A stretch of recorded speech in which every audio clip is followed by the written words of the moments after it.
बिस्मिल्लाहिर्रहमानिर्रहीम। अस्सलाम वालेकुम रहमतुल्लाहि व बरकातहू। नाज़रीन, हकीम हाफ़िज़ मोहम्मद वैस वासी आपकी खिदमत में हाज़िर हूँ। उम्मीद करता हूँ तमाम दोस्त साहब आप खैर वाफ़ियत के साथ होंगे। अल्लाह सेहत व सलामती अता फ़रमाए।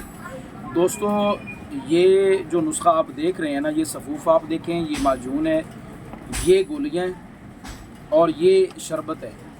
अच्छा, ये उन मरीज़ों के लिए जो अल्सर के मरीज़ हैं, ख़ास तौर पे IBS के लिए। अल्सर पर भी ये काम करता है, ज़ख्मों को मुंतमिल करता है, सोजिश को ख़त्म करता है और ज़ख्मों को ठीक करता है।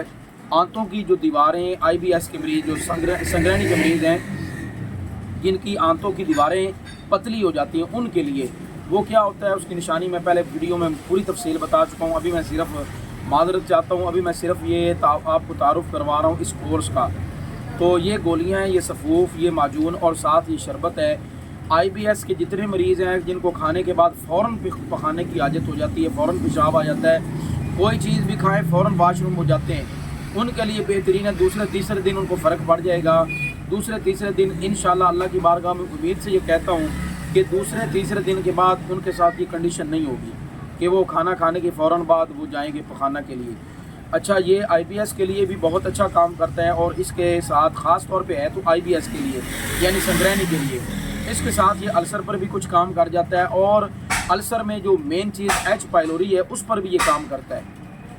तो H पाइलोरी का अगर कोई ख़ास मरीज़ होगा उसमें कुछ चीज़ें हम और ऐड करेंगे। ये बेहतरीन नुस्खा है IBS के मरीज़ों के लिए जिनको आंतों की ख़राबी रहती है, आंतों में सोजिश है, आंतों में ज़ख्म है, वर्म है, पखाना ठीक से नहीं आता, कभी कब्ज़ हो रही है, कभी जनाब पेचश लग रहे हैं। इस तरह की जो सूरत हाल है उनके लिए अल्हम्दुलिल्लाह ये हमारा बेहतरीन कोर्स है। जो दोस्त अहबाब इस मर्ज़ में मुब्तला हैं वो हमसे रब्ता करके ये कोर्स मंगवा सकते हैं। इंशाअल्लाह अज़्ज़ व जल अल्लाह के फजल व करम के साथ उनको बहुत अच्छा फ़ाका होगा। इंशाअल्लाह उम्मीद है फ़ौरी रिलीफ आपको मिलेगा। इसमें खाना जो है ना, रोटी, वो आपको बंद करनी पड़ेगी तकरीबन हफ्ता 10 दिन 15 दिन। अगर आप रोटी बंद करते हैं ना तो वो बहुत अच्छा होगा। दलिया है, उसके बाद साबूदाना है और खीर है, कोई भी चीज़ आप जो है वो घर में बना के वो इस्तेमाल कर सकते हैं। लेकिन रोटी कम से कम 10-12 दिन 15 दिन आपको बंद करनी पड़ेगी। उससे ये होगा कि नरम ग़ज़ा जल्दी हज़म हो जाएगी, मैदे को और आंतों को इतना वर्क नहीं करना पड़ेगा। सिर्फ रोटी का बंद करवाने का ये मकसद होता है।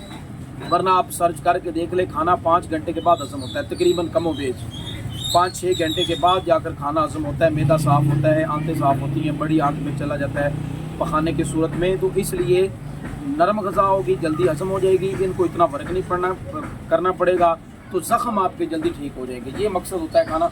कई लोग कहते हैं लो जी हकीमों से अगर दवाई ले रोटी बंद करवा देते, भाई इसके पीछे कोई रीज़न भी तो है ना, ऐसे बिला वजह तो आपकी रोटी नहीं बंद करवाई जा रही। तो ये अल्हम्दुलिल्लाह IBS संगृहणी के मरीज़ों के लिए बेहतरीन कोर्स है मुकम्मल।